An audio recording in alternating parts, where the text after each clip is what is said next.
Hi, I'm Chris. So you want to do a TED Talk? It's not about you, it's about the idea. Let me summarize a book, TED Talks, the official TED Guide to Public Speaking by Chris J. Anderson.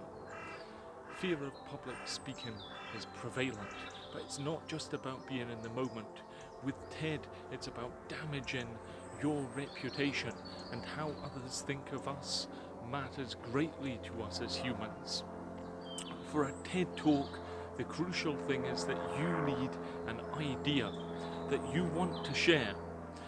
So if you just stick to a formula that you've read for your talk, or you're simply trying to just impress the audience, it won't work.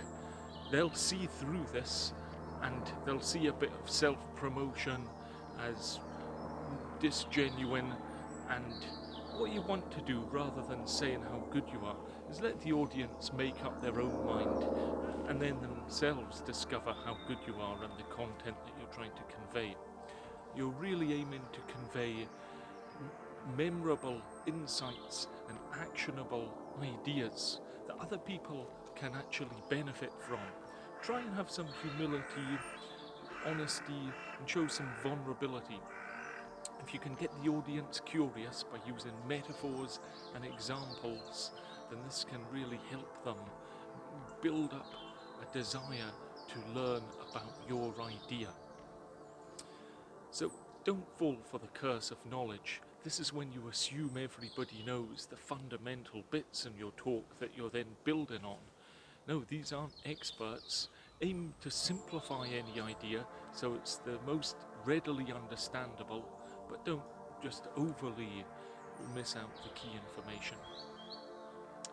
Really, there's an ever increasing amount of specialized knowledge, and the author suggests TED will need contextual knowledge, creative knowledge, and a deeper understanding of our own humanity.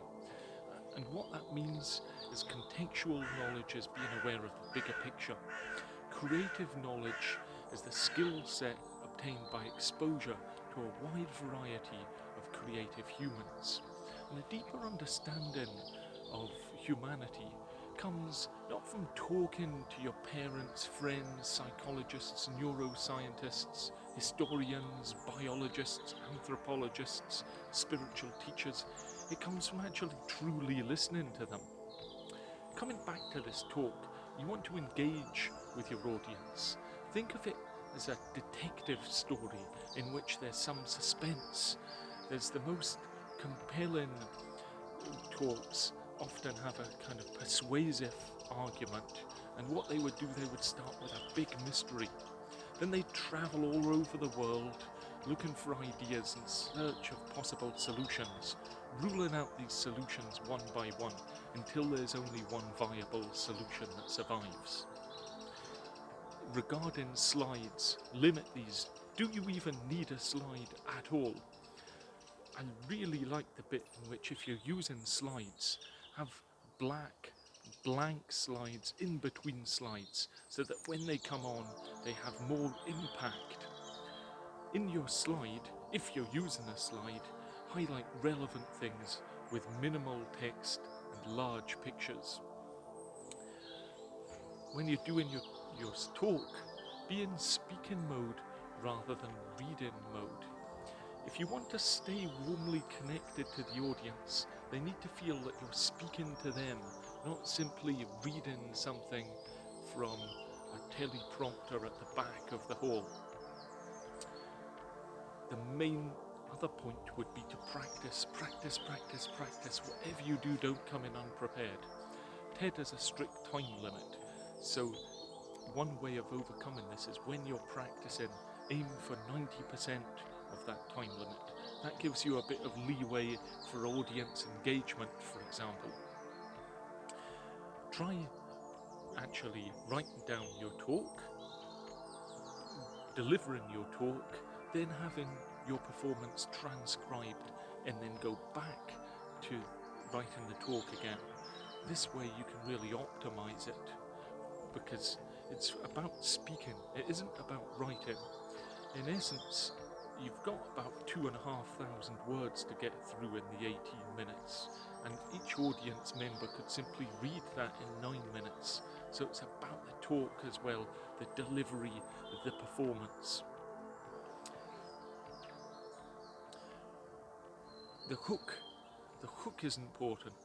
That's when you try to capture the audience's attention. And when you've got the audience's attention, don't just give it away too quickly. In fact, keep them guessing. It mentions about a talk, for example, with a giant squid, and it's only right at the end that they see this massive picture of the giant squid. If after a minute or two they'd shown we captured the giant squid, the suspense would have been gone. You really want to have your talk like it's second nature, that you know exactly what's coming up, the structure of it, so you're only glancing at a few prompts, if that, because then you can focus on enjoying the delivery of the talk. Motivation is difficult for these, particularly there's a lot of pressure on. So this suggests writing actually this matters on your notes, because once again it's not about you, it's about conveying the idea. And that's what Monica Lewinsky actually did in her TED Talk, which I confess I've never seen. Usually in a talk there's no lectern, there's nothing in the way of you and the audience. You're coming on single-handedly with maybe a handful of word notes to prompt you, and it's a potentially daunting thing. So try to practice that talk so you can give it with only very minimal glances at your notes. The other final thing I'd say is the start and the end are the most important. Whatever you do, don't just say thanks. Instead, take the opportunity to elaborate on the potential of things that could come out of this talk that you've just delivered and call the audience to action. So I'd like to power you now to think, what idea would you like to share? Feel free to write it below, but the call to action would obviously be to like, subscribe and tell all your friends about this channel, and I look forward to seeing you next time.